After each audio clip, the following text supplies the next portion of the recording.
Hello friends, मैं Amit knowledge beam YouTube channel में आप सभी का स्वागत करता हूं। फ्रेंड्स, आज की वीडियो में मैं अलंकार के बारे में बताने वाला हूं।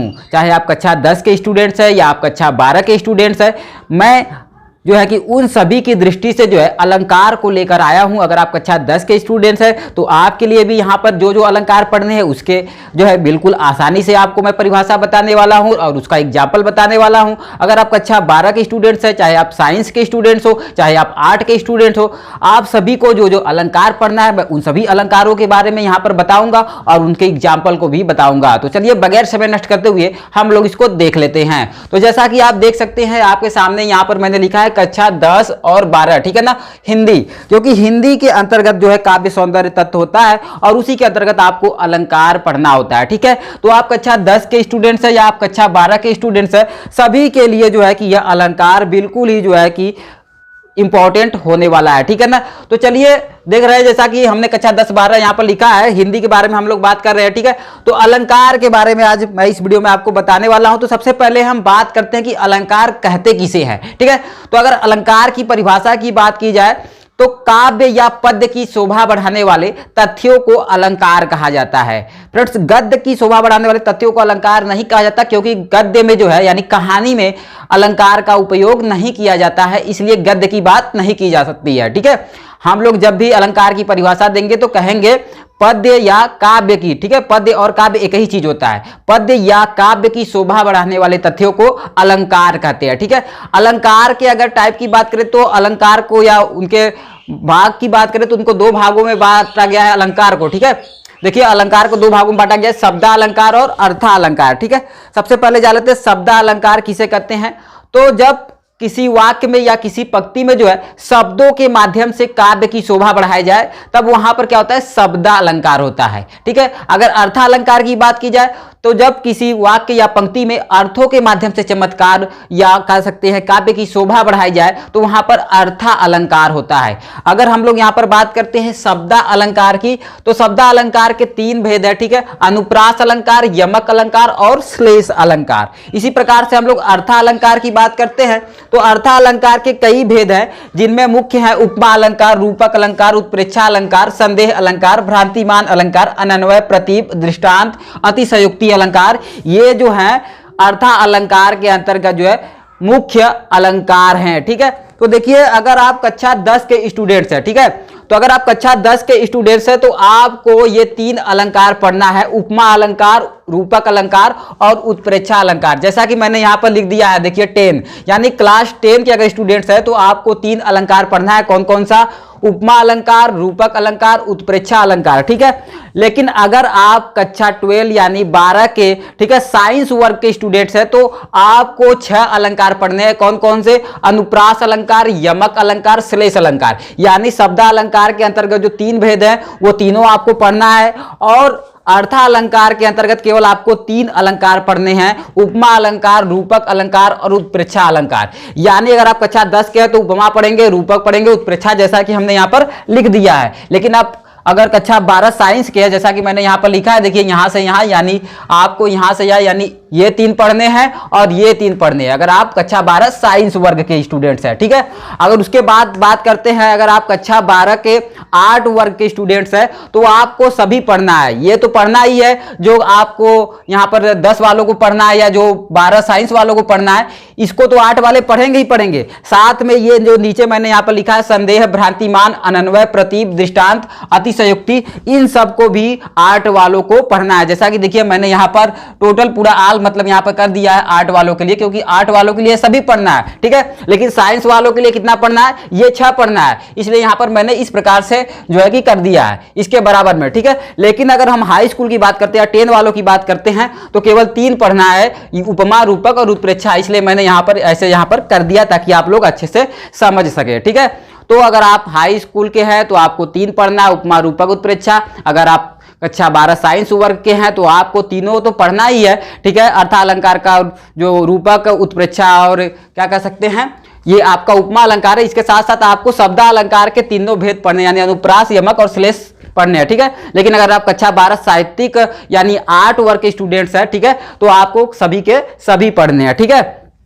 अब हम लोग बात करेंगे शब्दालंकार के अंतर्गत सबसे पहले अनुप्रास अलंकार के बारे में। ठीक है, तो जैसा कि आप देख सकते हैं मैंने यहाँ पर लिखा अनुप्रास अलंकार। ठीक है, मैंने यहाँ पर परिभाषा लिखा नहीं है, मैं परिभाषा आपको बताऊंगा। ठीक है, मैंने केवल यहाँ पर एग्जाम्पल लिखा है। तो अनुप्रास अलंकार की अगर हम लोग परिभाषा की बात करते हैं तो अनुप्रास अलंकार वहां पर होता है, यानी हम कह सकते हैं जब किसी पंक्ति या वाक्य में, ठीक है, जब किसी पंक्ति या वाक्य में कोई वर्ड मतलब अक्षर, या जिसको हम लोग अंग्रेजी में लेटर कहते हैं, ठीक है, जब किसी पंक्ति या वाक्य में कोई वर्ड, ठीक है, कई बार आए, या कह सकते हैं कि एक ही वर्डों की आवृत्ति कई बार हो, तब वहां पर अनुप्रास अलंकार होता है। जैसे में अगर हम लोग एग्जाम्पल की बात करते हैं तो मैंने यहां पर लिखा है तरनी तनुजा तट तमाल तरुअर बहु छाए। तरनी तनुजा तट तमाल तरुअर बहु छाए, जैसा कि आप इसमें दे सकते हैं तरनी में त आया है, तनुजा में त आया है, तट में त आया है, तमाल में त आया है और तरुअर में त आया है। यानी इस जो यह हमारा पंक्ति है या जो कह सकते हैं वाक्य है, इसमें त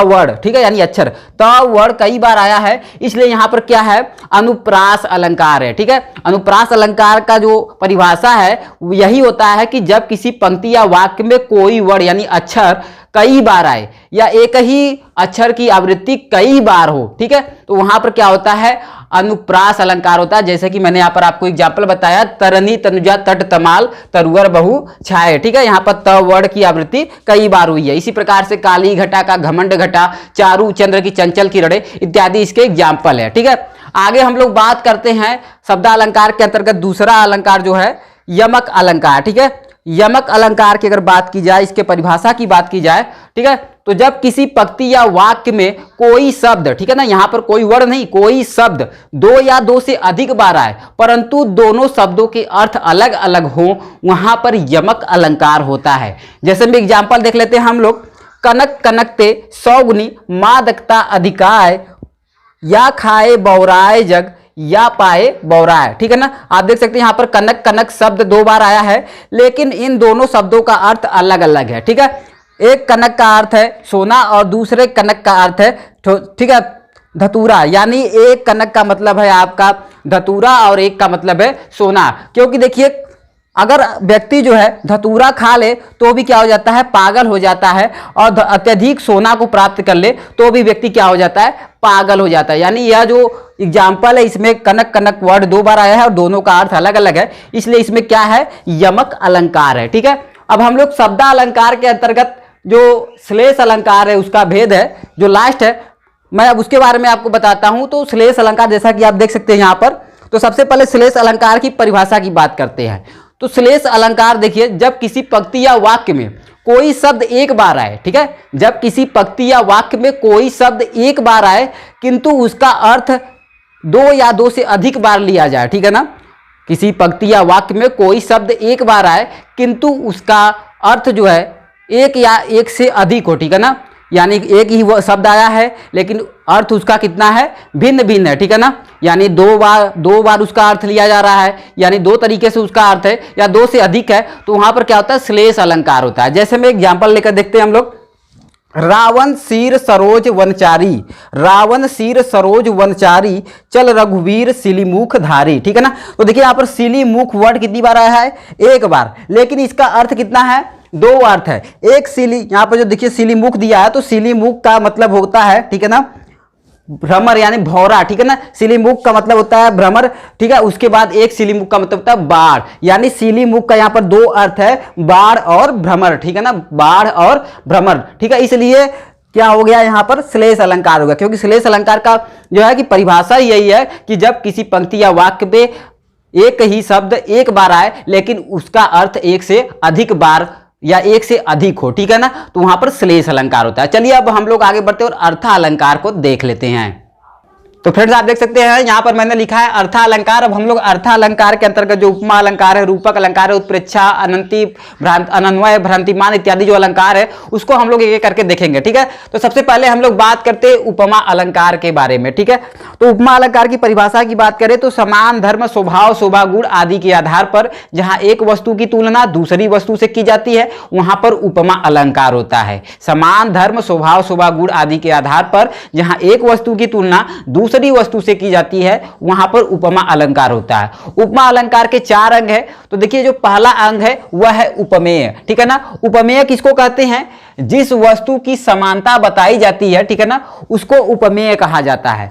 आगे बात करते हैं, अगला है उपमान, ठीक है। जिस वस्तु से तुलना की जाती है उसको उपमान कहा जाता है। आगे बात करें तो अगला है तीसरा वाचक शब्द। समानता को व्यक्त करने वाले शब्दों को क्या कहा जाता है? वाचक शब्द कहा जाता है। और साधारण धर्म की बात की जाए तो जो गुण उपमान और उपमेय में समान रूप से होता है उसको कहा जाता है साधारण धर्म। इसको समझने के लिए हम लोग उपमा अलंकार के जो है कि उदाहरण को लेंगे और स्पष्ट रूप से समझेंगे, ठीक है ना।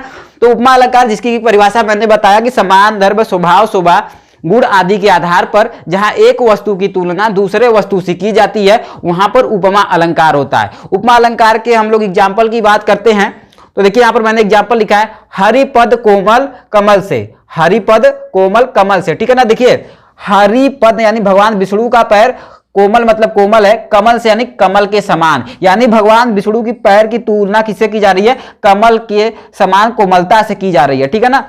तो इसलिए देखिए यहां पर उपमेय में क्या कहा गया? जिस वस्तु की समानता बताई जाए। तो किस वस्तु की समानता बताई जा रही है? हरिपद यानी भगवान विष्णु के पैर की, इसलिए क्या हो जाएगा? उपमेय हो जाएगा, ठीक है। आगे बात करते हैं तो अगला देखिए उपमान है दिया, जिस वस्तु से तुलना की जाती है। तो भगवान विष्णु के पैर की तुलना किससे की जा रही है? कमल से, ठीक है ना। तो कमल इसलिए क्या हो गया है? यहां पर उपमान हो गया है, ठीक है। आगे बात करते हैं, देखिए दिया है वाचक, समानता को व्यक्त करने वाले शब्दों को वाचक कहा जा रहा है, ठीक है ना। तो देखिए इसमें समानता को व्यक्त कौन कर रहा है? हरि पद कोमल कमल से, ठीक है ना। ये जो से है ये क्या कर रहा है कि समानता को व्यक्त कर रहा है, इसलिए से शब्द क्या हो जाएगा? वाचक शब्द के अंतर्गत ये आ जाएगा। आगे बात करते हैं, देखिए दिया है साधारण धर्म, जो गुण उपमान और उपमेय में समान हो, ठीक है। जो गुण उपमेय और उपमान में समान होता है उसी को कहा जाता है साधारण धर्म, ठीक है। तो देखिए दिया हरिपद कोमल कमल से, यानी भगवान विष्णु का पैर कोमल है जिस तरह से कमल कोमल होता है, ठीक है। यानी यह जो कोमल है यह दोनों में समान रूप से है, इसलिए इस कोमल वर्ड को क्या कहा जाएगा? साधारण धर्म कहा जाएगा, ठीक है फ्रेंड्स। तो समझ में आया? नहीं चलिए हम लोग इसको दोबारा बता देते हैं। देखिए हरिपद कोमल कमल से, हरिपद की तुलना की गई है किससे? कमल से। तो जिसकी जो है कि जिसकी समानता बताई जाती है उसको उपमेय कहा जाता है, और जिससे तुलना की जाती है उसको उपमान कहा जाता है, जैसा कि मैंने यहां पर लिखा है, ठीक है। और देखिए जो उपमेय और उपमान में समान रूप से होता है उसको क्या कहा जाता है? साधारण धर्म। तो देखिए जो कोमल है दोनों में, हरिपद कोमल से यानी भगवान विष्णु का पैर जिस प्रकार से कोमल है, यानी कमल के प्रकार से जो है, यानी कमल के समान क्या है? कोमल है। यानी कमल जिस प्रकार से कोमल है उसी प्रकार से क्या है? भगवान विष्णु का पैर भी कोमल है, यानी दोनों के बीच में क्या है? साधारण धर्म क्या हो जाएगा? तब कोमल हो जाएगा, और वाचक शब्द के अंतर्गत ये से आ जाएगा, ठीक है। अब चलिए हम लोग आगे बात करते हैं रूपक अलंकार के बारे में। रूपक अलंकार के बारे में बात करते हैं तो सबसे पहले जान लेते हैं रूपक अलंकार की परिभाषा क्या है, ठीक है। तो रूपक अलंकार की अगर हम लोग परिभाषा की बात करते हैं तो जहां उपमेय में उपमान की, ठीक है ना, जहां उपमेय में उपमान का भेद रहित आरोप हो, ठीक है। जहां उपमेय में उपमान का भेद रहित आरोप हो, या हम कह सकते हैं जहां उपमेय में उपमान की अभिन्नता प्रकट की जाए वहां पर रूपक अलंकार होता है, ठीक है। जैसे में अगर हम लोग बात करते हैं, उदाहरण की बात करते हैं तो मुख चंद्र तुम्हारा देख सखी, मुख चंद्र तुम्हारा देख सखी, मन सागर मेरा लहराता। मुख चंद्र तुम्हारा देख सखी, मन सागर मेरा लहराता, ठीक है ना। तो देखिए रूपक अलंकार में जैसा कि मैंने आपको बताया है कि यहां पर उपमेय में उपमान की अभिन्नता प्रकट की जाती है, यानी उपमेय और उपमान में एक रूपता दिखाई जाती है, ठीक है। तो देखिए यहां पर मुख क्या है? उपमेय हो जाएगा। क्यों? क्योंकि मुख कैसा है? चंद्र के समान। देखिए मुख चंद्र तुम्हारा, मुख चंद्र तुम्हारा, यानी मुख को क्या कहा जा रहा है? चंद्रमा। तो किसकी जो है समानता बताई जा रही है? मुख की। मुख इसलिए क्या हो जाएगा? उपमेय हो जाएगा, ठीक है। और किससे बताई जा रही है? चंद्र से, तो इसलिए चंद्र क्या हो जाएगा? उपमान हो जाएगा। लेकिन देखिए दिया है मुख चंद्र तुम्हारा देख सखी, मुख चंद्र तुम्हारा देख सकी, यानी इसको अलग नहीं किया गया, एक साथ लिया जा रहा है इसको, यानी एक रूपता बताया जा रहा है, ठीक है। इसलिए यहां पर क्या हो जाएगा? रूपक अलंकार हो जाएगा, ठीक है। आगे बढ़ते हैं उत्प्रेक्षा अलंकार के बारे में देखते हैं। तो आगे देख सकते हैं फ्रेंड्स, यहां पर है मैंने लिखा है उत्प्रेक्षा अलंकार। ठीक है, तो सबसे पहले उत्प्रेक्षा अलंकार की बात करते हैं। तो जहां उपमेय में उपमान की संभावना की जाए वहां पर उत्प्रेक्षा अलंकार होता है। उपमेय यानी जिसकी समानता दी जाती है, उपमान यानी जिससे उसकी तुलना की जाती है। ठीक है, तो जहां उपमेय में उपमान की संभावना की जाए वहां पर उत्प्रेक्षा अलंकार होता है। और उत्प्रेक्षा अलंकार में मनु, मानो, जनु, जानु इत्यादि वर्ड आते हैं। चलिए एग्जाम्पल की दृष्टि से इसको अच्छे से देख लेते हैं। ठीक है, देखिए मैंने यहां पर एग्जाम्पल लिखा है, इस काल मानो क्रोध तन कांपने उनका लगा, मानो हवा के जोर से सोता हुआ सागर जगा। ठीक है ना, देखिए यहां पर मानो वर्ड यहां पर भी आया है और यहां पर भी। ठीक है, अब चलिए हम लोग एग्जाम्पल को समझते अच्छे से। कहा गया है कि उपमेय को, ठीक है ना, उपमेय में उपमान की क्या की जा रही है, संभावना की जा रही है। ठीक है, उपमेय मतलब होता है जिसकी, ठीक है, समानता की जाती है। ठीक है, और उपमान का मतलब होता है जिससे तुलना की जाती है। तो देखिए यहां पर इस काल मानो क्रोध तन कांपने उनका लगा, मानो हवा के जोर से सोता हुआ सागर जगा। तो देखिए जो तन कांपने उनका लगा, जो क्रोध से उनका तन कांप रहा है, तो उसकी तुलना किससे करने की कोशिश की जा रही है, संभावना की जा रही है, हवा के जोर से सोते हुए सागर के जगने से जो है कि उसकी संभावना की जा रही है। क्रोध के मारे तन ऐसा कांप रहा है कि उस जो है कि उसकी संभावना जो है हवा के जोर से सोते हुए सागर जो है ये इसके जगने से तुलना उसकी की जा रही है। ठीक है, इसलिए यहां पर क्या है कि ये जो उपमेय है, ठीक है ना, उपमेय में क्या की जा रही है कि उपमान की संभावना की जा रही है। ठीक है ना, इसलिए क्या है यहां पर उत्प्रेक्षा अलंकार, यहां पर उपमेय में उपमान की संभावना की जाए। ठीक है, आगे हम लोग बात करते हैं, अगला अलंकार है संदेह अलंकार। ठीक है, जब किसी वस्तु को किसी अन्य वस्तु के सदृश जो है देखने से या सदृश जैसा लगने से यह संदेह बना रहे कि यह वस्तु वही है अन्यथा कोई और वस्तु है। ठीक है, किसी वस्तु को किसी अन्य वस्तु के सदृश जो है लगने पर यह संदेह बना रहे कि यह वस्तु जो सोच रहे हैं वही है कि कोई दूसरा है, ऐसा जब संदेह बना रहे तो वहां पर क्या है, संदेह अलंकार होता है। जैसे मैं यहां पर आप देख सकते हैं, मैंने लिखा है एग्जाम्पल के तौर पे, कान्ह दूत कैंधो ब्रह्मदूत वै पधारे आप। कान्ह दूत कैंधो ब्रह्मदूत वै पधारे आप। ठीक है ना, देखिए यहां पर ये जो है संदेह बना हुआ है कि कान्ह दूत यानी कान्हा का दूत कैंधो बनकर आप यहां पर पधारे हैं कि ब्रह्मदूत बनकर आप यहां पर पधारे हैं। ठीक है ना, यहां पर ये जो है कि क्या है, संदेह बना हुआ है, इसलिए यहां पर क्या है, संदेह अलंकार है। ठीक है, आगे हम लोग बात करते हैं, अगला अलंकार है भ्रांति मान अलंकार। ठीक है, देखिए भ्रांति मान अलंकार में क्या होता है कि यहां पर किसी वस्तु को कुछ और समझकर, ठीक है ना, किसी वस्तु को कुछ और समझकर उसका पूर्ण वर्ण किया जाता है। ठीक है ना, यानी कोई वस्तु कुछ और है लेकिन वह देखने में किसी अन्य वस्तु के समान दिख रहा है और मैं या हम क्या करते हैं कि हम उसी वस्तु को मान लेते हैं। ठीक है ना, अगर कोई वस्तु है, ठीक है, अगर किसी कोई वस्तु है और उसको हम लोग देख रहे हैं तो वह अन्य वस्तु सा जो है कि प्रतीत हो रहा है और हम उसको अन्य वस्तु मान भी लेते हैं, तो वहां पर क्या होता है, भ्रांति मान अलंकार होता है। संदेह अलंकार में क्या होता है, संदेह अलंकार में यह होता है कि कोई वस्तु है और वह वस्तु दूसरे वस्तु की तरह दिखता है और यह संदेह बना रहता है कि जो हम सोच रहे हैं वही वस्तु है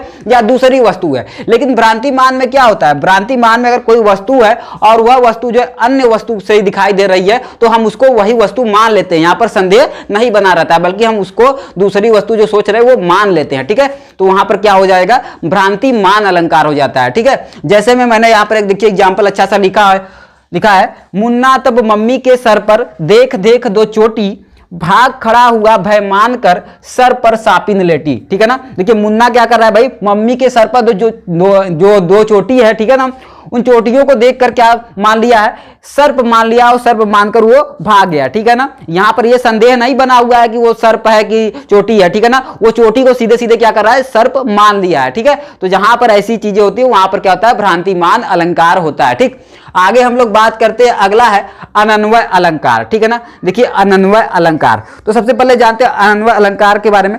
तो देखिए जहां पर उपमान यानी जिससे कि तुलना की जाती है, जहां पर उपमान को क्या किया जाता है, उपमान के कमी के कारण या उपमान के अभाव के कारण क्या है, उपमेय को ही उपमान मान लिया जाता है। ठीक है ना, जहां पर उपमान यानी जिससे तुलना की जानी चाहिए वो चीज नहीं है तो उपमेय यानी जिसकी उपमा दी जाती है, ठीक है ना, जिससे समानता की जाती है, ठीक है, उसी को हम लोग क्या करते हैं, उपमान मान लेते हैं। यानी जहां पर कह सकते हैं कि उपमान के अनुपस्थिति में या उपमान के अभाव में उपमेय को उपमान मान लिया जाता है, वहां पर अनन्वय अलंकार होता है। ठीक है ना, वहां पर क्या है, अनन्वय अलंकार होता है। जैसे में आप देख सकते हैं एग्जाम्पल मैंने लिखा है, राम से राम सिया सी सिया सिर मोर विरंची बिचारी सवारे। ठीक है ना। आप देखिए यहाँ पर राम की तुलना करने के लिए यहाँ पर, ठीक है ना, कोई भी उपमान नहीं है, इसलिए राम की तुलना किससे कर दी गई है, खुद ही राम से कर दी गई है, यानी उपमेय को ही क्या कर दिया गया है, उपमान मान लिया गया, क्योंकि यहाँ पर उपमान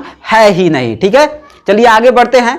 प्रतीप अलंकार। ठीक है, प्रतीप अलंकार। प्रतीप अलंकार में क्या होता है कि उपमान को उपमेय मान लिया जाता है, उपमान को उपमेय मान लिया जाता है। जैसा कि हम लोग एग्जाम्पल के द्वारा देखते हैं, तो देखिए यहां पर दिया है, उतरी नहाए जमुन जल जो शरीर सम श्याम। ठीक है ना, उतरी नहाए जमुन जल जो शरीर सम श्याम। ठीक है ना, यानी देखिए यहां पर क्या किया जा रहा है कि कहा जा रहा है कि शरीर जैसे सांवले जो है यमुना के जल में नहाने के लिए उतरे हैं। ठीक है ना, शरीर जैसे सांवले यमुना जल में नहाने के लिए उतरे हैं। ठीक है, तो देखिए यहां पर क्या किया जा रहा है कि उपमान को उपमेय मान लिया जा रहा है। ठीक है ना, देखिए यहां पर शरीर सम श्याम यानी सांवला शरीर क्या होना चाहिए, ये होना चाहिए उपमेय। ठीक है, और जमुन जल होना चाहिए उपमान, लेकिन यहां पर उल्टा है। ठीक है, यहां पर शरीर जो है, जमुन जल जो है, इसकी तुलना किससे की जा रही है, शरीर यानी सांवले शरीर से की जा रही है, जबकि सांवले शरीर की तुलना किससे करनी चाहिए, जमुन जल यानी यमुना के जल से करनी चाहिए। तो यहां पर क्या किया जा रहा है कि यहां पर उपमान को उपमेय मान लिया गया, यह जो जमुन जल है यह उपमान है तो इसको उपमेय बना दिया गया है, और जो शरीर सम श्याम है यह उपमेय है तो इसको उपमान बना दिया गया है। ठीक है, इसलिए यहां पर क्या है, प्रतीप अलंकार है। प्रतीप का अर्थ ही होता है उल्टा। ठीक है, तो प्रतीप अलंकार के अंतर्गत क्या होता है, उपमान को उपमेय बना दिया जाता है। जैसा कि मैंने एग्जाम्पल के द्वारा बताया कि उतरी नहाए जमुन जल जो शरीर समश्याम, जिसमें कि शरीर समश्याम क्या है, ठीक है, यह क्या है, यह आपका उपमेय है, लेकिन यहां पर इसको क्या बना दिया गया, उपमान बना दिया गया, और यह जो उपमान है जमुन जल, इसको उपमेय बना दिया गया। ठीक है, आगे बात करते हैं। अगला अलंकार है दृष्टांत अलंकार।